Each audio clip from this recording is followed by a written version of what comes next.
महिलांसाठी खास kitchen tips. Number 1, हिरव्या मिरच्या कापण्यापूर्वी हाताला तेल चोळावे, त्यामुळे कितीही मिरच्या कापल्या तरीही हाताची जळजळ होत नाही। नंबर 2, लसूण लवकर सोलण्यासाठी त्याला गरम पाण्यात अर्धा तास भिजत ठेवावे, त्यानंतर लसूण सोलावा, पटकन साल निघतात।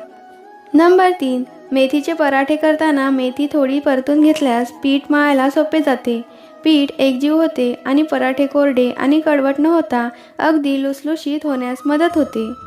नंबर 4, हिरव्या पालेभाज्या शिजवताना त्यात अर्धा चमचा साखर घातल्याने भाजीचा रंग हिरवाच राहतो। नंबर 5, लस्सी बनवताना पाण्याऐवजी दूध वापरावे, लस्सी चवदार बनते।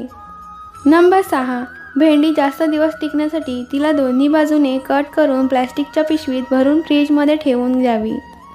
नंबर 7, अंडी परफेक्ट उकडण्यासाठी कमीत कमी 15 मिनिटे मध्यम आचेवर उकडवून घ्यावी।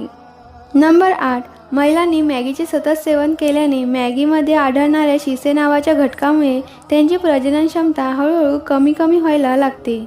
नंबर 9, पनीरचा जो भाग गरम केल्यानंतर काळा पडतो तो खाल्ल्याने कर्करोग देखील होऊ शकतो, कारण प्रथिने गरम केल्यानंतर त्यातील नायट्रोजन नायट्रोसामाइन्समध्ये रूपांतरित होते, जे कॅन्सरच्या पेशी तयार करतात।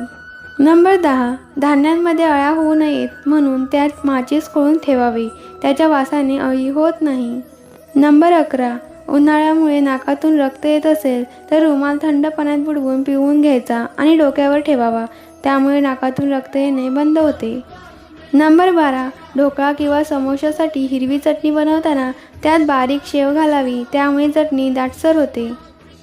नंबर 13, उकळलेली अंडी थंड पाण्यात ठेवल्याने अंड्याची कवचे पटकन निघतात। नंबर 14, साखरेत लवंग टाकल्यास मुंग्या होत नाहीत। नंबर 15, सुके खोबरे खराब होऊ नये याकरिता तो तांदळाच्या डब्यामध्ये किंवा फ्रीजमध्ये ठेवावे। नंबर 16, पनीरला तेलात भाजण्यापेक्षा त्यास थंड पाण्यात ठेवल्याने पनीर नरम व स्पॉन्जी होतो। नंबर 18, तळलेले तेल काळं होत असेल तर ते पहिल्यासारखं करण्यासाठी त्या तेलात कच्चा बटाटा तळून घ्या आणि तळलेल्या बटाट्याची भाजी करू शकता। नंबर 19, शेंगदाणे भाजण्याच्या आधी शेंगदाण्याला थोडंसं पाणी लावून नंतर भाजून घ्या, यामुळे शेंगदाणे चांगले भाजले जातात आणि खमंगही लागतो। नंबर 20, दही लावताना त्यात हिरव्या मिरचीचे 2-3 देठ टाका, त्यामुळे दही घट्ट बनते।